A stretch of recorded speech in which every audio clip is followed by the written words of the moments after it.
Okay, so I want to give you just a brief overview of parenting and constraints that before we get into the Ferris wheel rig that I think would help you understand it all.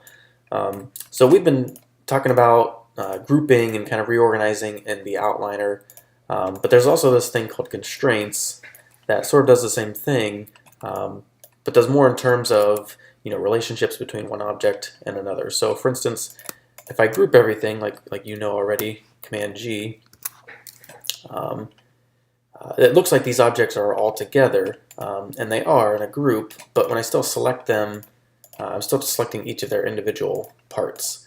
Now I can hit the up arrow to get to the group to move the whole thing, or I can come into the outliner and select the group. But there's not an easy way to select something and get all of these things selected at once in the group unless you hit the up arrow. So you can do another thing called parenting. What a parent is, let me undo, get these all back to individual non-grouped objects. There we go. What a parent will do, say I parent this object to this object, is it creates this relationship. So you can see this over here in the outliner. So now if I hit this plus button, you'll see there's a link between the sphere and the pipe. So the pipe is still its own object, but because I parented it, now when I click on the sphere, it selects the pipe, which is what's called the child. So you have this parent-child relationship. The reason it's called that, anywhere, think about it as an analogy with actual parents and kids, where the parent moves, the kid also moves, but the kid is still kind of independent to do what it wants. So that's the relationship we've set up here. The way I did that, let me back up, just hit undo a bunch of times, okay, is I selected the object that I wanted to be the child first, held down the shift key, clicked on the object that I wanted to be the parent, and I hit the P key as in parent. And now I have this parent relationship. Similarly, I can also create a parent. I'll do this in the outliner. If I were to drag an object on top of another, you do that with the middle mouse button. So I'm going to hold this down, and you see how, not the line, but the box over the word P-sphere. If I drop that, you'll see that cone is now added as another chain in this parent structure. And I could do the same thing with this. I can also drag these out with the middle mouse button. So if I drag it out, and let's just put it on top so you can see how that turns to a solid line. And now that thing's out of there, just like this. So it's another way to kind of organize your scene, or if you need something connected to another object, say, this was another geometry piece coming off of this pipe, but they were both supposed to move the same way. You could parent them so that they will move together. Now that's the most simple constraint. There's several other ones that you can do to see this up here. So let me just take this parent out by dragging it out. All right, so we're back to just a bunch of different random objects with no constraints. For more advanced constraining, you have a constrain menu up here. To get to this, if you're on modeling, hit this drop down and switch to animation. And then over here in your menu, you have a constrain drop down. So we're going to talk about some of these. Some of these are more advanced that we'll get to later. But you'll see we have a parent constraint. Now this sounds similar, but it is different. Just basically gives you more control over what exactly is parented, as opposed to all or nothing. Point, which just means parenting the translate values, so X, Y, and Z in the translate. Orient, which just constrains rotation values, rotate X, Y, Z. And scale, which will constrain obviously the scale X, Y, Z.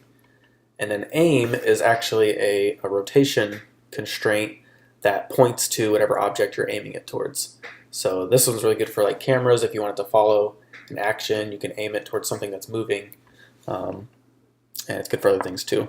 So those are the ones I'm going to focus on. So let's look at these one by one. Now the difference between constrain and just hitting the P parent key is when you're parenting something, you select the parent last. So for instance, if I select the sphere last with green and hit P, that becomes the parent. It's a little bit different when you use the constrain drop down. Basically the last thing, or the thing you want to be the object that controls something else you want to select first. That's how these work. So select the object that you want to control something else first. The thing being controlled would be last. So if I wanted this controlled by this ball, I would select the ball first, then the pipe. Under constrain, let's go parent, but let's look at the options.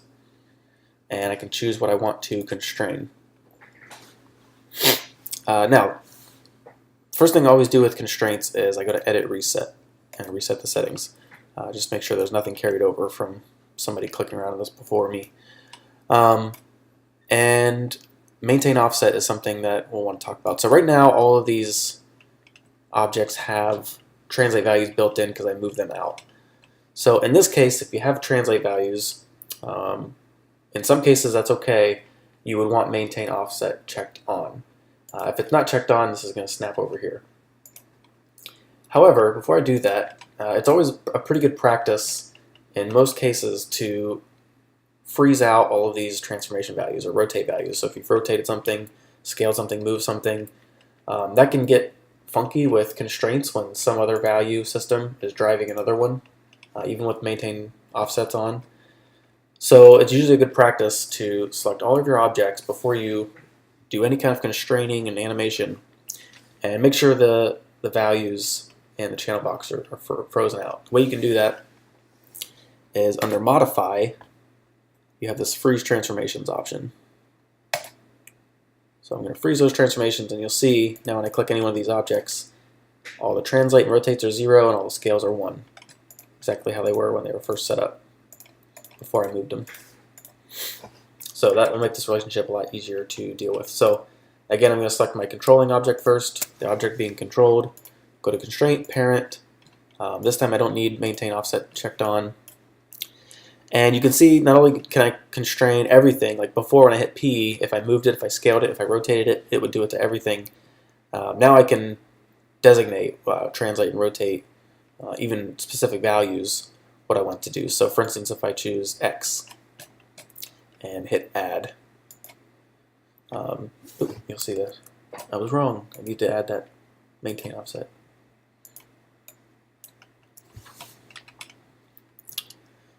Check. Okay, so leave that maintain offset on, sorry. So I'm going to hit add, and you'll see what happens now is, oh, I had all the rotate values checked too. I could have checked those off. But the things I had checked are now highlighted blue, meaning that there's another value somewhere driving this value, and that's this. So right now if I rotate it, you can see how the values of my rotate are tied to that. If I move it on the X, it will move, but not on these other values, Y and Z. So that's nice because I can control exactly what I want this to be constrained to. So that's why this parent constraint is nice sometimes over just the simple P key, which parents it all together. The other thing that this does when I do that, you'll notice, is it doesn't nest this pipe inside the sphere. Instead what it does is it creates this pipe, this parent constraint node that you can see right here. So this is actually what's driving that connection. If at any time I needed to mess with this or delete it, I could, and then that relationship's no longer there. So just know that too. Okay, some of the other ones, I'll do that same thing again, and we'll talk about the orient. So similar to point, you can basically create an orient with the point and just uncheck all the translates, but orient just has to deal with the rotate values. So I'm going to maintain the offset again. I'll just do all axes this time. Again, you'll see that orient constraint here, and when I rotate, it'll rotate the pipe. Pretty straightforward. I gotta do all that. Alright, let's talk about the aim. Scale is just like point and orient, except it deals with scale. So I'm not going to show that one, it's pretty straightforward. The aim is kind of neat though. So aim is straightforward. Now there's all these settings that you can do with the aim. I'm going to leave that alone for now and just focus on the gist of this.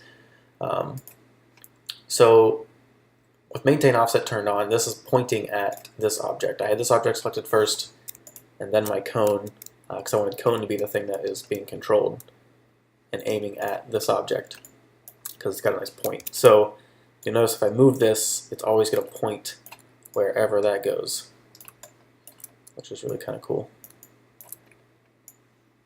No matter where this goes, it will affect the rotate values of this so that it's always looking at it. So yeah, those are your constraints.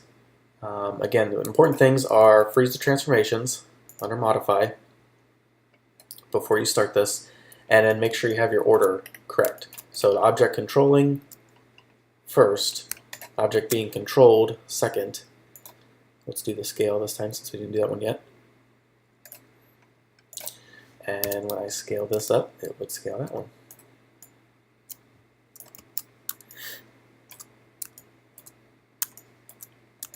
Alrighty, good to go.